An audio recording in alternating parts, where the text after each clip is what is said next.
शिवावासी ओम शिवावासी ओम शिवावासी ओम शिवावासी ओम शिवावासी ओम शिवावासी ओम शिवावासी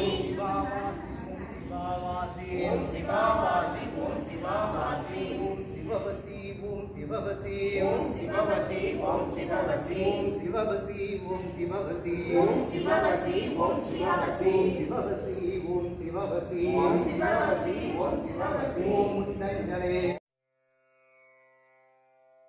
സുന്ദരേശ്വരർ ക്ഷേത്രം ചെന്നൈയിലെ കുണ്ട്രത്തൂരിനടുത്തുള്ള കോവൂരിലാണ് ഈ പുരാതന ശിവക്ഷേത്രം നിലകൊള്ളുന്നത്.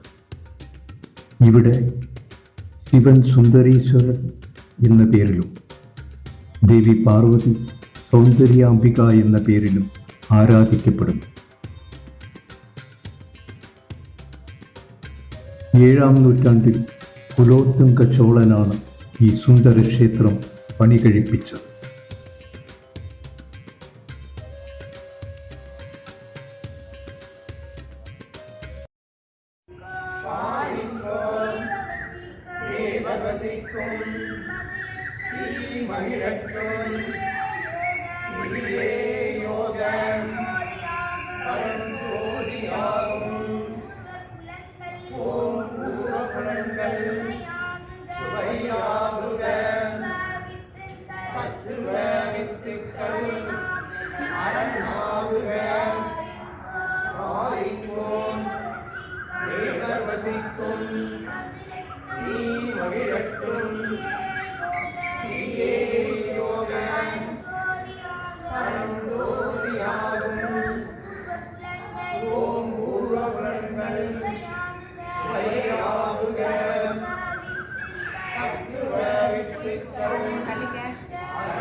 തെക്കോട്ട് ദർശനമായുള്ള ക്ഷേത്രമാണിത്. നവഗ്രഹങ്ങളിൽ ബുധന് പ്രാധാന്യം നൽകി നിർമ്മിക്കപ്പെട്ട പുരാതന ക്ഷേത്രം. കൊടിമരത്തിനു ചുവട്ടിൽ ശിവമന്ത്രങ്ങൾ ആലപിക്കുന്ന കാഴ്ചയാണ് നമ്മൾ കണ്ടത്. ഭക്തർ വളരെ വിശ്വാസമർപ്പിച്ചിട്ടുള്ള ക്ഷേത്രമാണിത്. ഇവിടെ വന്ന് പ്രാർത്ഥിച്ചാൽ സർവരോഗങ്ങളിൽ നിന്നും മുക്തി ലഭിക്കുമെന്ന് ഭക്തർ സാക്ഷ്യപ്പെടുത്തുന്നു.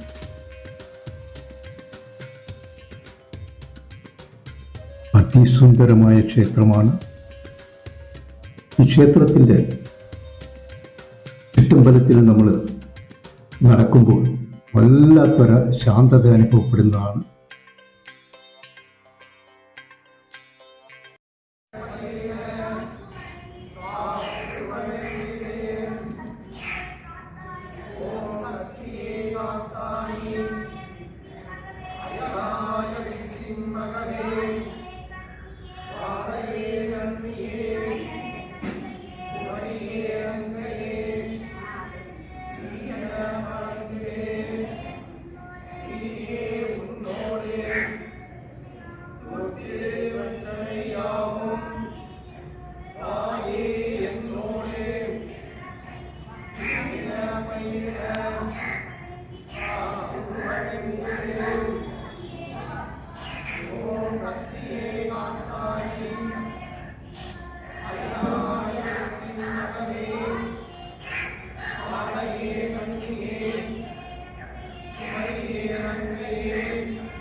ദ്രാവിഡ വാസ്തുവിദ്യയുടെ എല്ലാ ശക്തിയും ഭംഗിയും നമുക്കിവിടെ ദർശിക്കാൻ കഴിയും. കരിങ്കല്ലിൽ സുന്ദര രൂപങ്ങൾക്ക് ജീവൻ പകരുന്ന ദ്രാവിഡ മാന്ത്രികത ഇവിടെ തെളിഞ്ഞു കാണും. ആകാശത്തേക്ക് തലയുയർത്തി നിൽക്കുന്ന ഗോപുരങ്ങൾ അതിമനോഹരങ്ങളാണ്.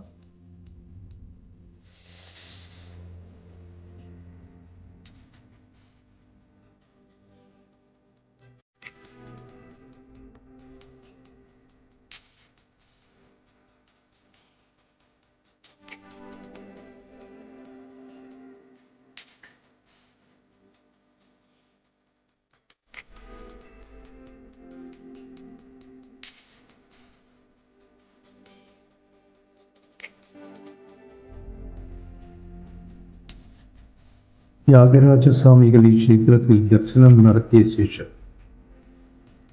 കോവൂർ പഞ്ചരത്നങ്ങൾ എന്ന പേരിൽ പ്രശസ്തമായ ഗാനങ്ങൾ രചിച്ചിട്ടുണ്ട്.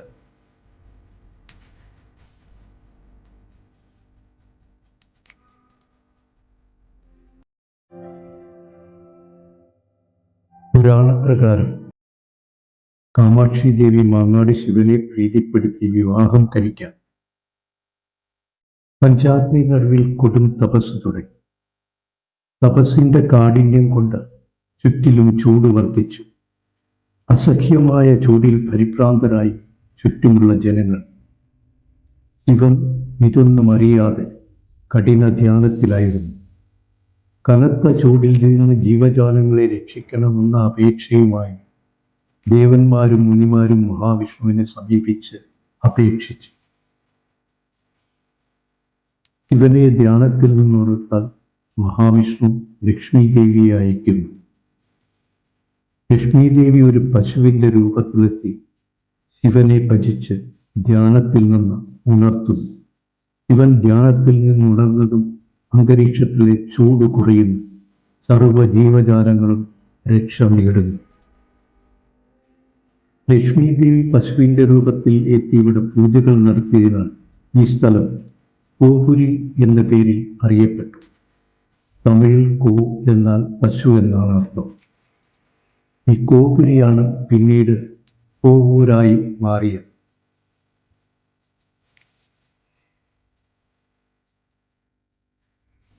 വീരഭദ്രൻ, സുബ്രഹ്മണ്യൻ, നവഗ്രഹങ്ങൾ എന്നിവയാണ് ഇവിടുത്തെ ഉപക്ഷേത്രങ്ങൾ.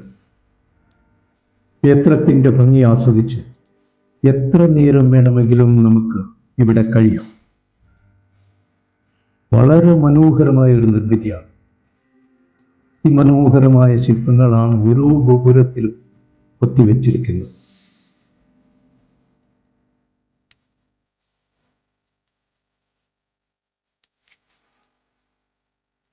നന്ദികേശന്റെ അനുഗ്രഹം വാങ്ങാതെ ശിവക്ഷേത്രത്തിൽ കടക്കാനാവില്ല.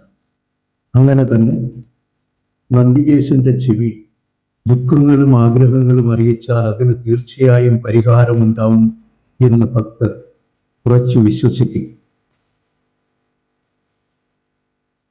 കൊടിമരവും ബലിപീഠവും അതിൻ്റെ എല്ലാം പാദങ്ങൾ വളരെ മനോഹരമായ നിർമ്മിതിയാണ്. കരിങ്കല്ലിൽ മനോഹരമായി കൊത്തിയുണ്ടാക്കിയ പീഠങ്ങളാണ്. ക്ഷേത്രം നിർമ്മിച്ച കാലത്തിലെ ഭവനങ്ങൾ അങ്ങനെ തന്നെ ഇപ്പോഴും ക്ഷേത്രത്തിന്റെ ചുറ്റിലും നിലനിർത്തിയിരിക്കുന്ന കാഴ്ചയാണ്. അക്കാലഘട്ടത്തിലെ ഭവനങ്ങളുടെ രൂപങ്ങളാണിത്. പ്രിയപ്പെട്ടവരായ നിങ്ങൾ ഈ ചാനൽ ഒന്ന് സബ്സ്ക്രൈബ് ചെയ്യണം. അതേപോലെ തന്നെ നിങ്ങളുടെ സ്നേഹിതർക്ക് ഈ ചാനൽ ഒന്ന് പരിചയപ്പെടുത്തണം. വ്യത്യസ്തമായ വീഡിയോകളുമായി തുടർന്ന് നമുക്ക് കാണാം.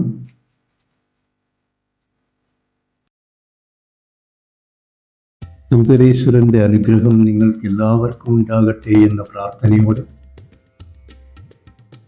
നന്ദി, നമസ്തേ, വണക്കം.